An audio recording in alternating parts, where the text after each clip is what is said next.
Lend your ear, open your mind, you're gonna learn a lot about your past and yourself you didn't know before. The past affects your future.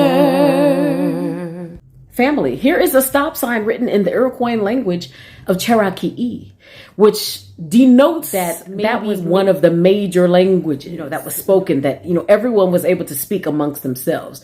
Now, in Ghana, they speak the Chi language. Now, they all have their individual language, but they speak one major language so that they can all communicate, and that's Chi. And so I'm thinking Iroquois was one of the languages that we spoke as a group. Everyone was able to speak so we could communicate with one another. Prior to European colonization, because why else would that be the only language that's on a stop sign trying to teach people the English equivalent for that word? This information is strictly for subscribers on YouTube. This information is not on TikTok. Those folks are very nosy. They're very, very nosy. And I'm glad they are because we wouldn't have this information to be able to learn about who we are, because of course we know that they eradicated our languages and they completely destroyed our cultures and they immersed us into their culture. This is one of the finds. It was the Chippewa language. That was one of the all major languages that was spoken in addition to Iroquois. It was saying that it's one of the mother tongues in North America. It was universally spoken in council by the chiefs who reside about the Great Lakes to the westward of the banks of the Mississippi, as far south as the Ohio, and as far north as the Hudson Bay, notwithstanding many of the tribes within the space or territory. So within that territory that I just mentioned, there were other tribes that were mixed in there all throughout that area, and obviously they spoke other languages. But Chippewa was the common language that they were able to communicate. What are some of the other languages our indigenous ancestors spoke? Well, as you can see above my head, it says Mohukani. I don't know if I'm pronouncing that correctly, and also Mohegan and Shawnee tongues. They were also spoken in addition to the Chippewa languages, but the Chippewa and the Iroquois were among the most popular languages that were spoken. I just wanted to throw this in as another bonus. It's also proof that we were converted to Christianity. It was briefly speaking here about how their lives were exemplary. Our ancient ancestors completely immersed themselves into the European way of life. They dressed like them, they talked like them, they spoke their language. And not only that, but they also converted to Christianity. It clearly says that they converted a savage race of beings from heathenism to Christianity and the uniformity of their conduct. So they were just basically saying that as a result of them immersing themselves into the European culture, they have became civilized as a result of it, according to them, and what they call civilized, which I truly do not believe that they are people who can actually speak on who is civilized and who's not, and who's a savage and who's not, because the things that they've done, essentially, to take over the world, unaliving people and raping people and doing all sorts of other wicked things. Like, come on, that's major savagery,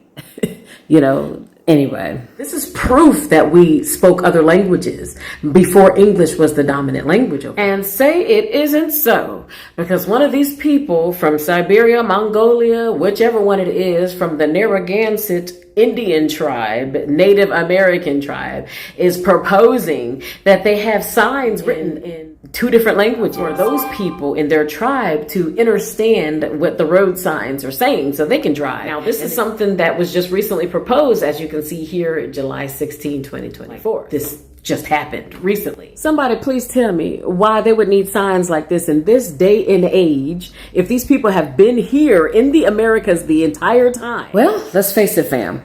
The handwriting is on the wall. It's very obvious if they're going to go back to a system like this of having multiple languages on a stop sign, that they have allowed these immigrants in, and they're essentially pushing us out. Don't be naive. They are essentially pushing us out. They are making us a minority in our own land. This current Biden administration has even allowed the people south of the border to flood in unchecked. And they have put them in our neighborhoods. I've done videos about this. I mean, folks, Open your eyes. They have replaced us.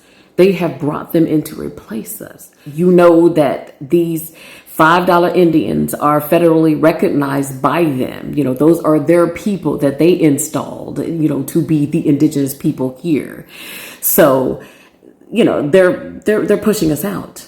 I did a video about this, about gentrification. Gentrification pushes us further and further out of our neighborhoods because they increase the price of rent to where our people are not able to afford it anymore. And, the Caucasians and other wealthy people, they are able to move into those neighborhoods now.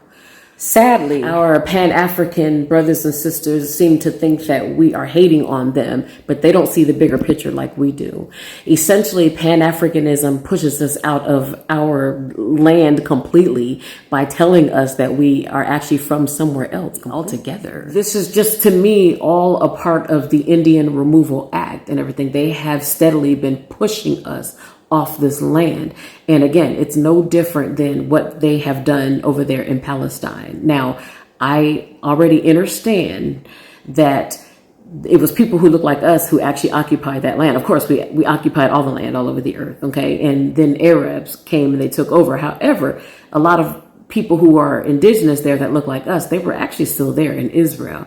And you see how those Israelis who came over there in the 1948 through the Balfour Declaration, how they've steadily pushed them off their land. And now what's going on today in modern times in 2024, I mean, they have essentially rendered these people to be non-existent. Like, they have completely pushed them off the land now. And that's no different than what these same people, they're all Europeans, have done and are currently doing to us over here in America. They're completely pushing us off this land, y'all. Are we going to stand by idly and just keep talking about what they're doing? Or are we going to put some things into motion? What are we going to do about it? That's the question.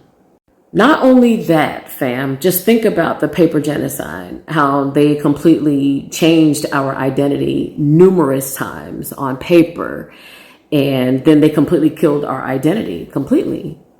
They are wiping us out of existence. So stay tuned for more things to be coming as far as our fate here in America. It is going to be interesting to see what else they do to completely get rid of us. It is very obvious that these entities will stop at nothing to get what they want. Again, just look at Palestine or modern day Israel and see what they've done to those people over there. For those of you who are in denial, oh, that's not going to happen. You got to stop being in denial. You got to stop being delusional. You don't see what's going on in the world right now. They have steadily been taking our land since they got here. No different than what the Israelis have done since they've gotten there to Palestine, modern day Israel. It's going to happen. And are we going to stand by idly and allow it to happen?